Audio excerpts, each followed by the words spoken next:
Of course nkubuzaako nnyo gwe ali ku Jamia TV. Kaakati ntandise n'ebifaananyi ng'ebifaananyi bye ntandise nabyo bye by'omuyimbi wali Sheebah Karungi era nga bw'olabaawo. Kati ennaku zino Sheebah kati yeesala bivaavuva era nga bw'obiraba munnange okubeera nga abikka olubuto wali wonna era nga bw'olabaawo ndowooza olaba. Kasooke nkuzuumingiremuko awo katono nnyo ndowooza olaba. Naye nga bwe kiti omwana yeesala wali ebikumba anti ndowooza olabaawo. Naye nga bwe kiti ate jjukira nti nno ali mu kuseetinga konsati ye ate neeyanziza konsati era nga bw'olabaawo omuyimbi Sheebah Karungi.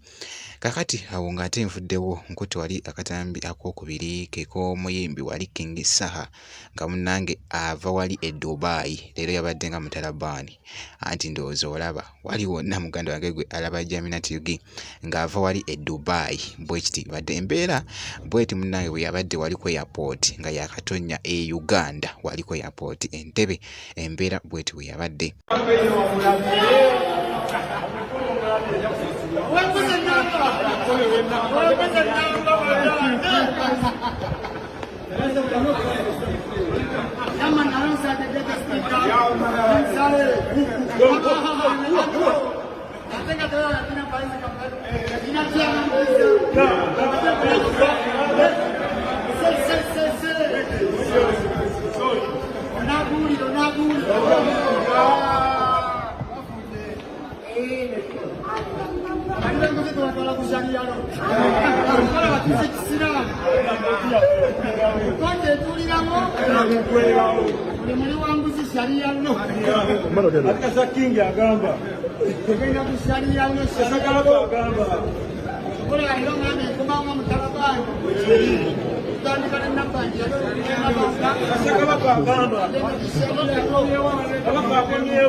The president is mine. Yeah,